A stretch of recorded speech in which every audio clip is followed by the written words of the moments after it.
Bismillahirrahmanirrahim. Assalamualaikum warahmatullahi wabarakatuh. Bersua dalam berita perdana malam ini, saya Muhammad Noh Johari. Saya Umi Masitas Osman. Berita-berita utama malam ini.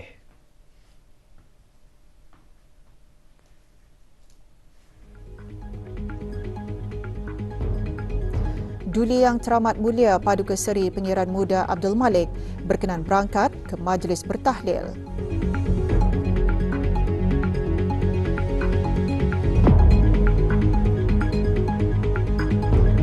Duli Yang Teramat Mulia selaku pengerusi Jemaah Takbir Yayasan berkenan berangkat ke majlis khatam Al-Quran Yayasan.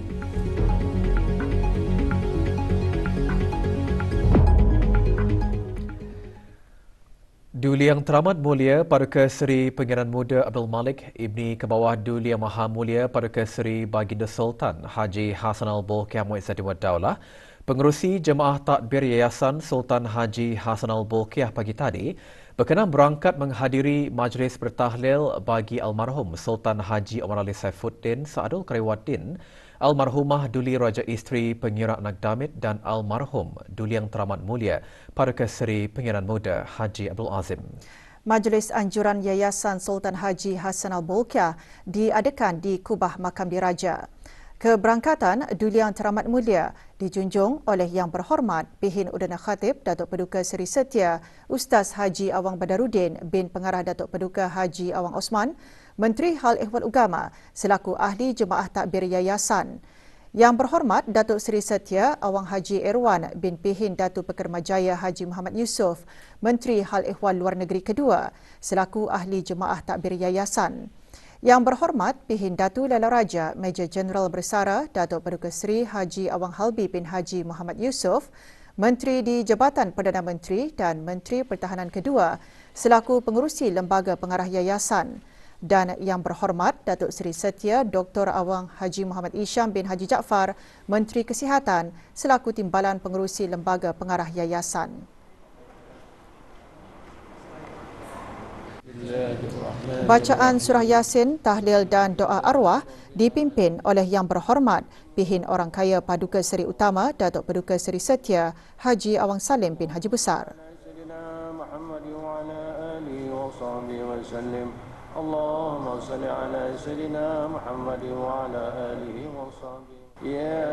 Yasin wal Qur'anil Hakim innaka laminal mursalin ala siratim mustaqim tanzilal azizir rahim litunzira qauman ma unzira annan bi'afika wa ghufranika almarhum Sultan Haji Omar Ali Saifuddin Saadul Karewaddin Ibni Almarhum Muizzadin walhamdulillahi rabbil alamin.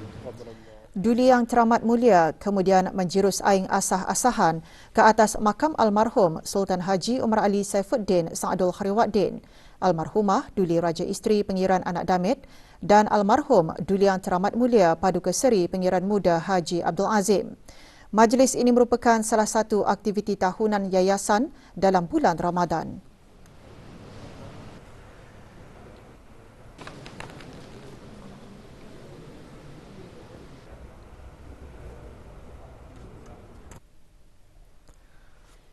Pada sebelah petang tadi, Duli Yang Teramat Mulia Paduka Seri Pengiran Muda Abdul Malik, pengerusi Jemaah Takbir Yayasan Sultan Haji Hassan Al-Bolkiah berkenan berangkat menghadiri Majlis Khatam Al-Quran 30 kali sempena ulang tahun penubuhan Yayasan Sultan Haji Hassan Al-Bolkiah ke-30.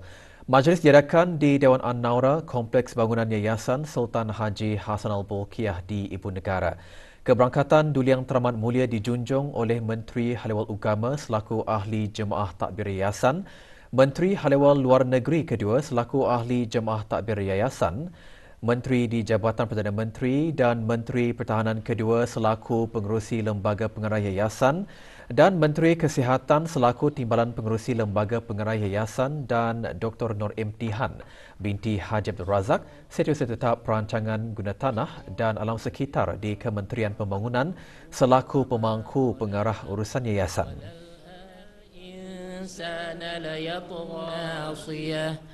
ناصية Bacaan tahtim Al-Quran dipimpin oleh Awang Ahmad Ritaudin bin Haji Sabtu, Pegawai Yayasan Sultan Haji Hassanal Bolkiah. 30 pegawai dan kaki tangan yayasan telah menghatamkan bacaan Al-Quran masing-masing. الملائكة حنفاء ويقيمون Kementerian Kewangan dan Ekonomi dan jabatan-jabatan di dalamnya mengadakan majlis tadarus di Masjid Pengiran Muda Abdul Malik, Kampung Tunku Gadong. Hadir yang berhormat Datuk Seri Setia Dr. Awang Haji Muhammad Amin Liu bin Abdullah, Menteri di Jabatan Perdana Menteri dan Menteri Kewangan dan Ekonomi kedua. Juga hadir Datuk Seri Paduka Awang Haji Khairuddin bin Haji Abdul Hamid, Timbalan Menteri Kewangan dan Ekonomi dan Pengiran Datin Seri Paduka Hajah Zeti Sufina binti Pengiran Datuk Paduka Haji Sani, Timbalan Menteri Kewangan dan Ekonomi Fiskal. Majlis juga diselajurkan dengan penyampaian sumbangan wakaf bagi masjid berkenaan.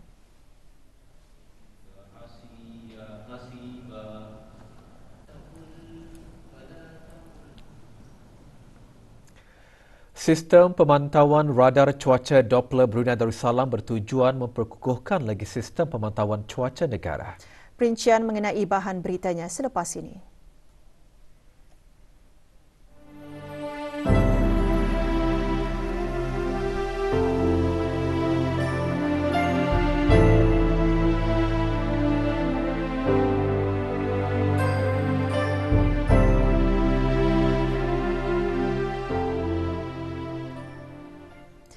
Sistem pemantauan radar cuaca Doppler Brunei Darussalam dilancarkan bagi mengganti dan menaik taraf Weather Radar Network. Ia merupakan salah satu projek di bawah Rancangan Kemajuan Negara ke-11 yang bertujuan untuk memperkukuhkan sistem pemantauan cuaca di negara Brunei Darussalam. Pelancarannya diselajurkan dengan perasmian bangunan radar cuaca bersempena dengan sambutan Hari Kaji Cuaca Sedunia 2023. Ia juga salah satu pelan tindakan di bawah inisiatif pelaksanaan projek sistem pemantauan cuaca yang mendukung petunjuk prestasi utama dalam Pelan Strategik Kementerian Pengangkutan dan Infokomunikasi 2025 iaitu mencapai 90% ketepatan amaran cuaca penerbangan menjelang 2025. Pelancarannya disempurnakan oleh Yang Berhormat Pengiran Datuk Seri Setia Syamhari bin Pengiran Datuk Paduka Haji Mustafa, Menteri Pengangkutan dan Infokomunikasi. Projek menaik taraf sistem radar cuaca bertujuan untuk memperkukuhkan dan meningkatkan kemampuan Jabatan Kaji Cuaca Brunei Darussalam BDMD dalam memantau dan menganalisis perkembangan cuaca secara real time dan meningkatkan ketepatan ramalan cuaca dan pengeluaran amaran cuaca yang lebih awal. Juga hadir Major Jeneral Datuk Paduka Seri Awang Haji Muhammad Hazaimi bin Bul Hassan, Pemerintah Angkatan Bersenjata di Raja Brunei.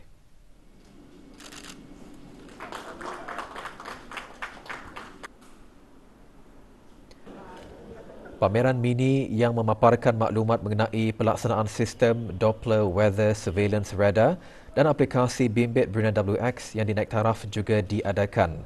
Penambahan ciri baharu dalam aplikasi bimbit tersebut adalah hasil kerjasama BDMD dengan Jabatan Ukur dan Jabatan Alam Sekitar, Taman dan Rekreasi Kementerian Pembangunan.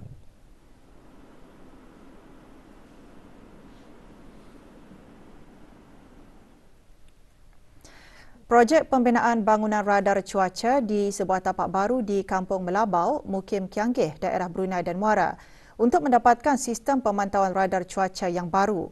Ia berfungsi sebagai alat asas dan penting dalam proses penyediaan ramalan, nasihat dan amaran cuaca. Menurut Dayang Marzeti binti Haji Mahadi, pemangku Timbalan Pengarah Kaji Cuaca, pembinaan bangunan radar cuaca yang menempatkan sistem radar cuaca dan menara radar itu menelan belanja 6.6 juta ringgit Brunei. Pelaksanaannya mengambil masa selama 27 bulan dan siap pada bulan Januari tahun ini.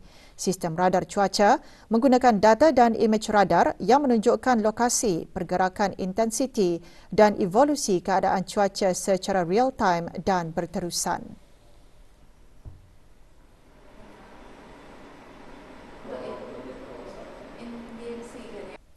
Dengan pelaksanaan projek ini, sistem radar cuaca akan dapat memperkukuhkan lagi dan meningkatkan lagi keupayaan Jabatan Kaji Cuaca Brunei Darussalam dalam memantau dan menganalisa keadaan cuaca yang berbahaya bagi pengeluaran amaran cuaca awal dan tepat untuk keselamatan operasi penerbangan awam, pertahanan, marin dan juga untuk seluruh penduduk di negara Brunei Darussalam.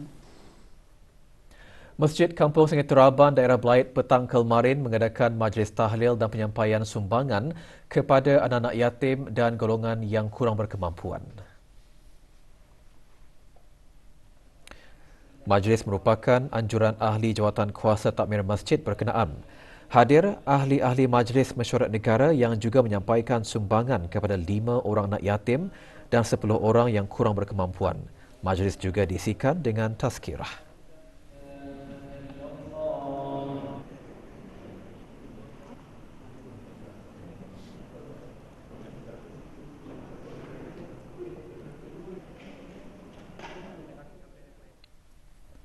Kolej Universiti Perguruan Agama Seri Begawan Kupu SB petang tadi mengadakan Barakah Mahabbah Ramadan 2023 iaitu pengagihan makanan penyungkaian ke masjid-masjid terpilih di keempat-empat daerah.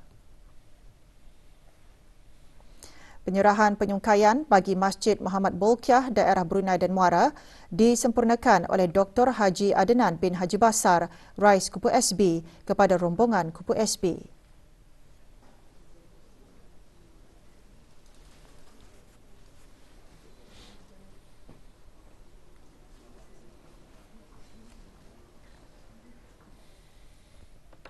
Sementara itu, penyerahan penyungkaian Barakah Mahabbah Ramadan 2023 kepada jawatan kuasa Masjid Muhammad Bolkiah Serusup diadakan lewat petang tadi.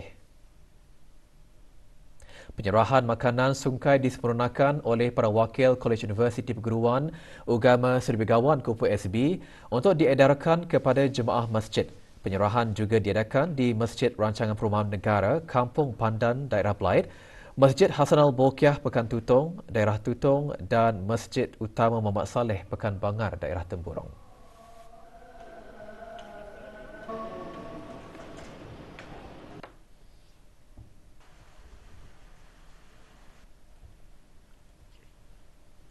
Kami daripada KUPSB menyerahkan beberapa sumbangan ke Brunei Muara, antaranya Masjid Muhammad Bolkiah Serusup. Makanan-makanan yang diberikan adalah nasi ayam kari, kelupis, air mineral water dan buah-buahan. Dan sumbangan ini adalah sempena aktiviti Barakah Ramadan KUPSB.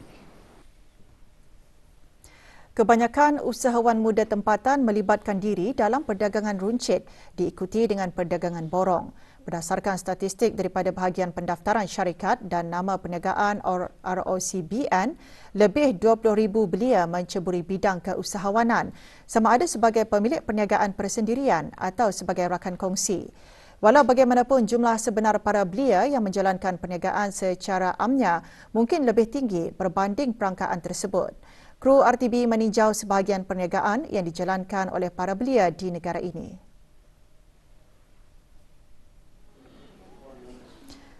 Beberapa orang peniaga muda yang menjalankan perniagaan mereka di Weekend Bliss, iaitu sebuah perusahaan berkonsepkan cube terbuka di QLab, menjelaskan perniagaan mereka mendapat respon yang positif daripada para pengguna.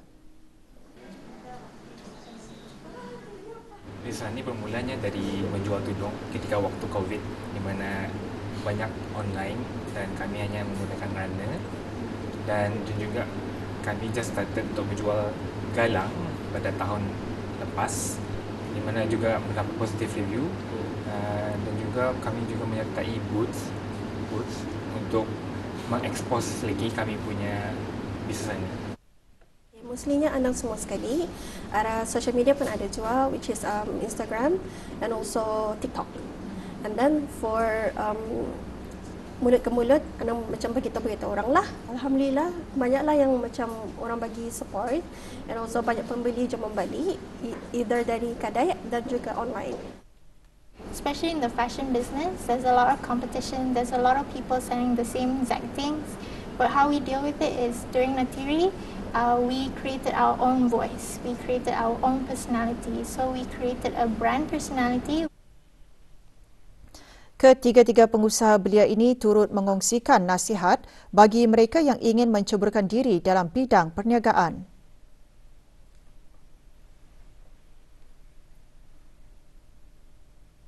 Nasihat saya bagi usahawan-usahawan muda pada sekarang ataupun yang ingin membuat bisnes, tidak apa-apa kalau ingin membuat bisnes ini dari bawah. Sebabnya dari bawah ini kita menjadi foundation untuk membuka bisnes ini menjadi besar lagi pada masa hadapan. Jangan takutlah mencuba. Even entah you kerja ke tu, sekolah ke tu, atau kira extra income lah sejak. So ni kan banyak kedai, banyak Instagram, TikTok. You just try to promote barang-barang you jual. So I would say keep learning, keep going. If you have a goal in mind, then that's where you should go. Because at the end, rezeki nak ke mana? Perkembangan bola sepak Liga Perdana Singapura. Satu perlawanan akan berlangsung esok bagi minggu ke-7. Dalam perlawanan yang berlangsung di Stadium Bishan Balestier Khalsa FC, bakal bertemu Albirex Niigata FC. Perlawanan akan bermula pukul 8.30 malam. Sementara itu, satu lagi perlawanan akan diadakan pada hari Khamis 6 April 2023 menyaksikan pertemuan antara Hougang United FC dan Tanjung Pagar United FC. Perlawanan bakal diadakan di Stadium Jalan Besar bermula pukul 8.30 malam.